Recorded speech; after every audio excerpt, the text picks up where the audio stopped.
The guy pulled out a gun, and Leo Johnson actually put his life on the line. He brought that man down literally in the floor.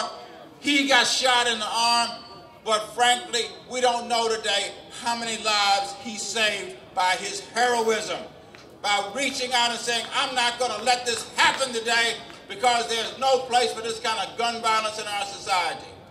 There is nobody in the National Rifle Association that's going to stand up and convince me that there's a place for that kind of weaponry in our society. We have to stop it, ladies and gentlemen. We have to stop it because Dr. King would be walking down Pennsylvania Avenue marching to be able to stop that kind of violence. And I'll tell you something else Dr. King would be marching for. And we better get up and march for ourselves. And that is, we live with the hypocrisy of democracy in the District of Columbia. We are the only nation's capital in the free world that doesn't have democracy for the 632,000 people who live in this city. It is a travesty, ladies and gentlemen. It is a travesty that our Congresswoman has no vote on the House of Representatives of the United States of America. It is absolutely a travesty that we raise $6 billion for our own services in this city. We pay $3.8 billion in taxes to the federal government. And then we have to go beg people to be able to spend our own money. Dr. King would be standing right here today if he were alive. He would be exhorting us to stand up for ourselves, because if we don't stand up for ourselves, it is never going to change, ladies and gentlemen. We should have the right to be able to make decisions to spend our own money. We should be able to have the authority to be able to approve our own laws in the District of Columbia. Why should we have to send our local laws up to Capitol Hill to be approved by people who don't live here and know nothing about this District of Columbia? I had somebody say to me, what is your problem? In 35 or 40 years, we've only had a resolution of disapproval put on the table 4 times. And I said, didn't you just make my case?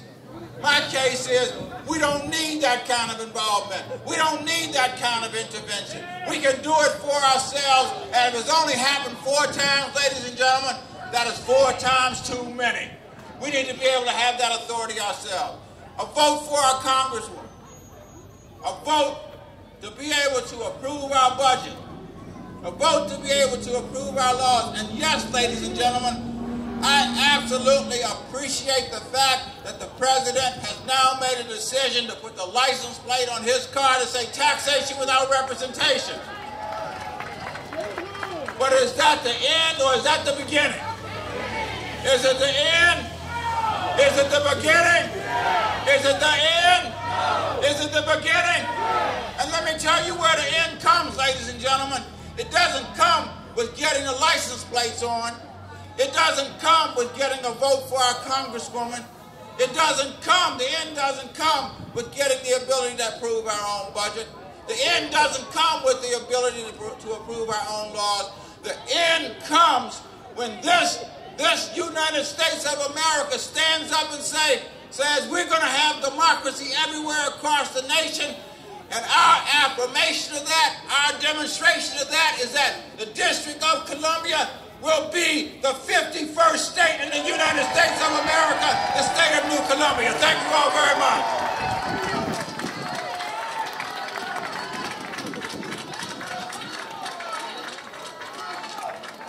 Okay, the mayor's fired up today, huh?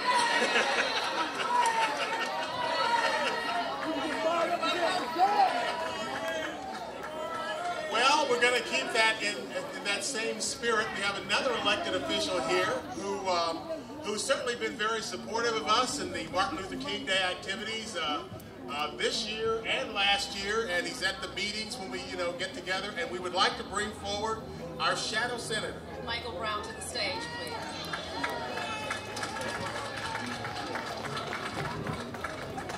The mayor's a tough act to follow, I got to tell you. And before before I start say anything, I just want to say something about Vincent Gregg. This man stands up for statehood every time he speaks. I haven't heard him speak in a year. I've heard him a dozen times in the last 6 months, and every time he carries a statehood message, and that's what we need. That's right. And as he said, you know what?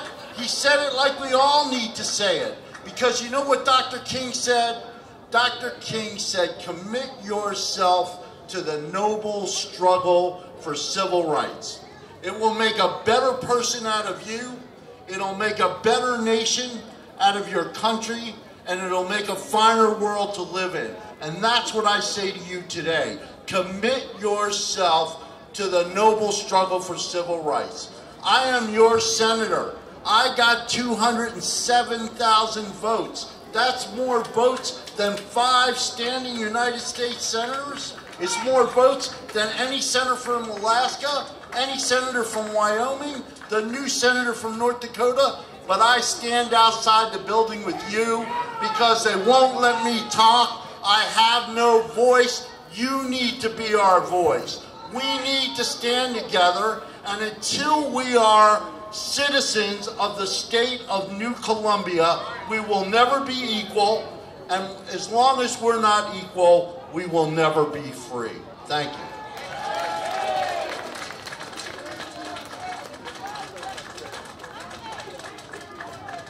Okay, our shadow senator, Michael Brown.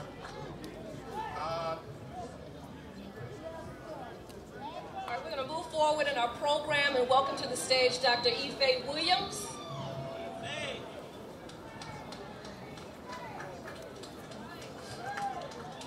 Good afternoon, my brothers and sisters. What a pleasure it is, what an honor it is to see so many brothers and sisters of all races, all creeds, all colors, all ages and sizes, and friends that I've seen on so many causes in this city. This morning, I could hardly get out of bed because I've got, whatever that is caught up with me. But I promised I would be here today, and since you are here, I knew that I had to be here, even though I couldn't get out of bed until about 11:15 today. I want you to know sometimes we have to do things that we think we can't do in order to accomplish what we want to accomplish, what we need to accomplish. I see signs around today that need all of us. Those signs are calling us to action. And most of us who are doing it now have got to stop meeting and talking and begin the action. I see a sign saying stand against war and racism. All of us need to do that because we still have a war going on around this world, and we know that if Dr. King were here today, he would be speaking out against the killing of brothers and sisters of another nation. I see signs that are calling for jobs. All of us need to be working for jobs instead of jails, as I see the sign saying. I see a sign saying ceasefire, don't smoke the brothers and the sisters. We've got to heed the call because we know that Dr. King would have heeded those calls. But we must remember, as we look at the sign and we've heard the speakers talk about freeing D.C., there was a sister who said, we cannot be no more partially free than we can be partially pregnant. So we've got to all stand up in this city and make sure that everybody understands that we want freedom, not partial freedom. Again, as the mayor said, we're happy that the president will be wearing those license plates, and we all want to thank him instead of criticizing him. But then we need to move on to what we can do. Sometimes, we tell others what they ought to do. But whenever we have a statehood rally, we ought to have more than a handful of people showing up for those rallies. Nobody believes that we really want freedom if we're not there on the line. And one of the other things that I know Dr. King would want if he were still with us, he would tell us about all the brave women who came before him and some who worked beside him. He would tell us about Ida B. Wells Barnett and what she did to help us to gain our freedom. He would tell us about Ella Baker. We got to stop forgetting about the women. He would tell us about Harriet Tubman and all she did to help to free us. And yes, he would tell us about Sojourner Truth, a woman I'm proud to say, the organization I chair, the National Congress of Black Women. We work to get truth in the Capitol, and Lord knows we need some truth. 5 years ago, we were able to get Sojourner Truth there when people said it would never happen. Now we're told Rosa Parks will be there soon. We're told Frederick Douglass will be there soon. It just takes one of us taking an action and others joining in.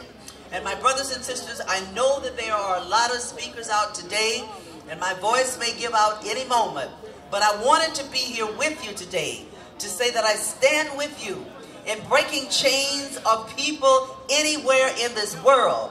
We've got to care as much about our neighbor and our brothers and our sisters around the world as we care about ourselves.